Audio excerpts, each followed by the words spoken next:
Agora, a pergunta que a gente faz é, o que acontece num mundo já fragilizado com essa crise energética se a gente tiver um novo 11 de setembro? Geralmente, quando você tem uma invasão por terra num país, isso gera uma indignação tão grande no país por ter a sua soberania atropelada, que ele acha que é nesse momento que a gente tem uma chance de ter um novo 11 de setembro. Então aí que o negócio piora completamente. Por quê? Se nós chegarmos ao ponto de ter uma invasão por terra no Irã, e essa invasão por terra motivar os iranianos a fazerem ataques contra os Estados Unidos, isso vai pegar a economia global que já está altamente fragilizada e destruir de uma forma que o negócio aí fica russo. Fica literalmente grotesco. Mas para piorar a situação, então a gente passou aqui agora pelo estágio 1, 2 e o 3, e agora a gente está pensando no estágio 3 levando a um atentado terrorista nos Estados Unidos, um novo. E aí acontece um negócio para piorar ainda mais. Nessa terça-feira agora, dia 17, o chefe máximo de contra-terrorismo do governo americano pediu demissão.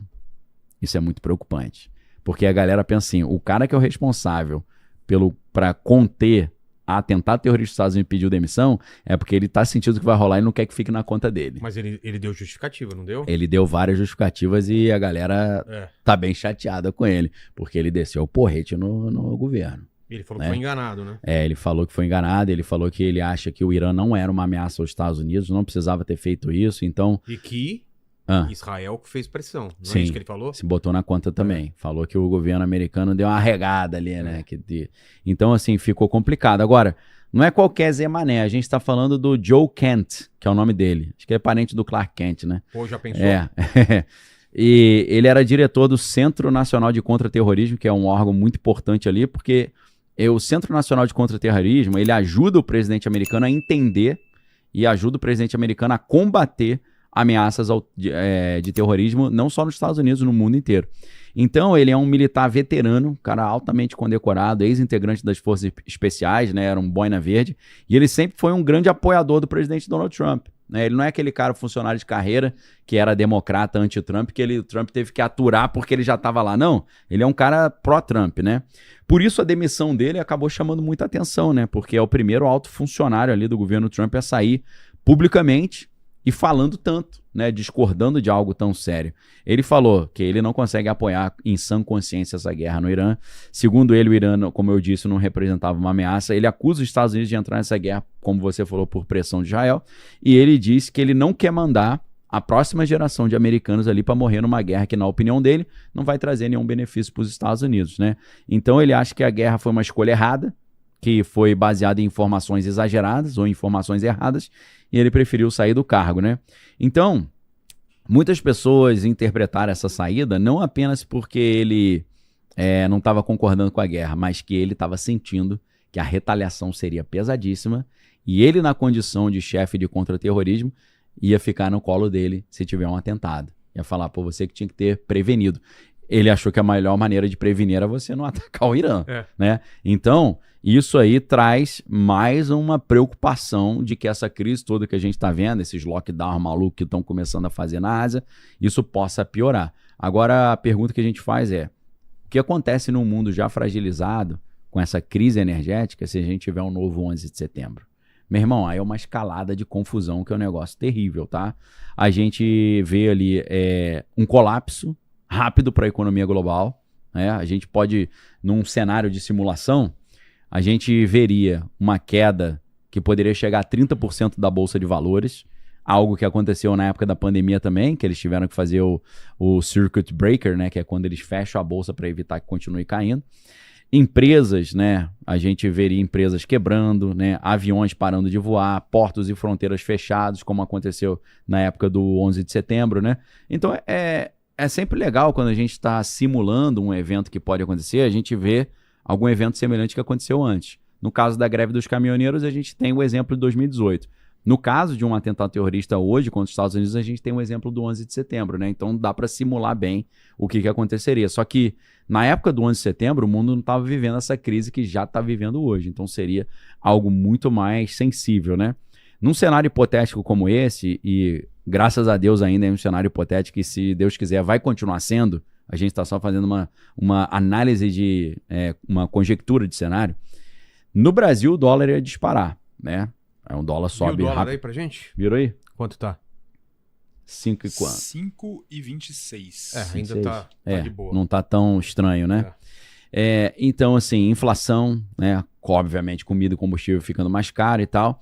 Só que o que a gente Greve, claro. Pode ter caos nas ruas, né? Levantes populares, né?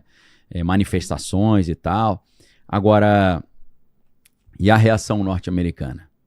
A gente veria os Estados Unidos com a possibilidade de jogar uma bomba nuclear em cima do Irã. Pois é. Se eles tiverem o novo 11 de setembro. Alguém falou que os Estados Unidos... Alguém dos Estados Unidos, importante, falou que vai soltar... Os Estados Unidos planeja 2 ou 3 bombas nucleares táticas lá. Eu não sei de onde tirou isso e não me parece muito inteligente, mas... Não parece. Mas, segundo eu creio, é o que tá no plano e vai acontecer. Porque também, se os Estados Unidos estiver perdendo ou tiver alguma situação, ele solta a bomba e dane-se, Sim, né? mas eu acho vai sair como perdedor, né? Assim como o professor falou que o cenário mais provável para ter um atentado terrorista nos Estados Unidos são os Estados Unidos invadirem por terra, eu acho que o cenário mais provável para ter um ataque de bomba atômica é ter um atentado contra os Estados Unidos. Também acho. Que os caras, porque a população teria uma justificativa. A população vai ficar irada, vai exigir uma retaliação rápida. A galera que era contra a guerra vai ficar a favor. Verdade. Então você muda a opinião pública rápido, assim, Verdade. Né? Você muda muito rápido. Pode ser um atentado de bandeira falsa, inclusive. Pô, com certeza. Então a gente tem que botar isso na equação. Pra galera que acha muito exótica essa ideia de um atentado de bandeira falsa, a gente não pode esquecer que vários conflitos foram iniciados oficialmente com atentados de bandeira falsa. Comprovadamente? Comprovadamente. Quais? Segunda Guerra Mundial. Ah, é? Segunda Guerra Mundial começa quando Hitler invade a Polônia. Por que o Hitler invadiu a Polônia? Ele foi motivado pelo caso Incidente Gleiwitz. Escreve Gleiwitz, né, com W. Incidente Gleiwitz. O que é o Incidente Gleiwitz? Os próprios alemães atacaram uma rádio alemã na fronteira com a Polônia, só que eles se vestiram com uniformes poloneses e botaram a culpa nos poloneses. Pô. A Segunda Guerra Mundial começou assim, com um atentado de bandeira falsa, claro, entendeu? Oficial. Então, assim, já é um excelente exemplo para a galera perceber que se houver um atentado terrorista, mas que na verdade ele for uma bandeira falsa, não vai ser a primeira vez. Olha lá, ó. Prisioneiros vestidos como sabotadores, né? Entendeu? E depois a invasão alemã. Pegaram prisioneiros e mataram os prisioneiros e jogaram lá com o uniforme alemão e meteram tiro no cara, falando que os poloneses tinham matado os alemães. Pô. E não era um militar, era um prisioneiro que eles fuzilaram o prisioneiro. Então não é a primeira vez. Não seria a primeira vez. Não seria a primeira vez. Então, assim, o incidente na Baía de Tonkin. Porque você pensa assim, cara, Estados Unidos está aqui no Ocidente. Aí você tem um Vietnã lá onde o vento faz a curva. O que os americanos vão arrumar de encrenca lá no Vietnã? Se você for pensar assim, andando para trás, o que levou os Estados Unidos a entrar numa guerra, boots on the ground, soldados americanos morrendo no Vietnã lá do outro lado do planeta?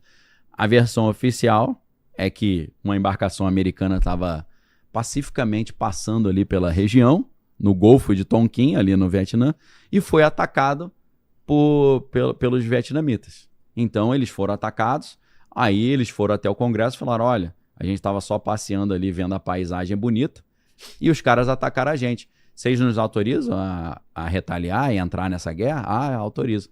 Aí em 2003, com a Lei de Acesso à Informação, a galera pegou documentos da NSA e viu que isso aí, ao que tudo indica, não aconteceu. Não teve esse ataque dos vietnamitas contra os americanos. Os caras meio que inventaram isso. Cara. Entendeu? Então, nesse caso, parece que foi pior do que um ataque de bandeira falsa, porque parece que nem teve ataque. Que nem a guerra do Iraque, né? Isso aí o que é? Da Baía de Tonkin, né? Então eles vão dizer que eles mesmos se explodiram, né? E usaram isso como justificativa.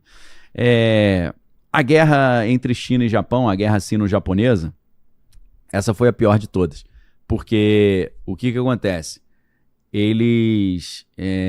Os japoneses explodiram uma ponte e botaram a culpa nos chineses. Eles falam, pô, vocês explodiram a nossa ponte aqui, porque a galera tem que entender que nesse contexto da guerra sino-japonesa, a guerra entre a China e o Japão, O Japão, na sua expansão imperialista, que acabou levando o Japão a entrar ao lado da Alemanha e da Itália, no eixo, né, na Segunda Guerra Mundial, o Japão já estava se expandindo, conquistando pedaços da China. Então já tinha pedaços da China que estavam sob o controle do Japão. E nessa época, os japoneses estavam ali, segundo eles, quietinhos, e de repente os chineses explodiram a ponte. Dá vontade de falar, porra, o território é meu, explodo a ponte a hora que eu quiser, né? Vocês invadiram o meu território. Mas eles explodem essa ponte e botam a culpa nos chineses e começa essa guerra sino-japonesa por causa de uma ponte que eles destruíram.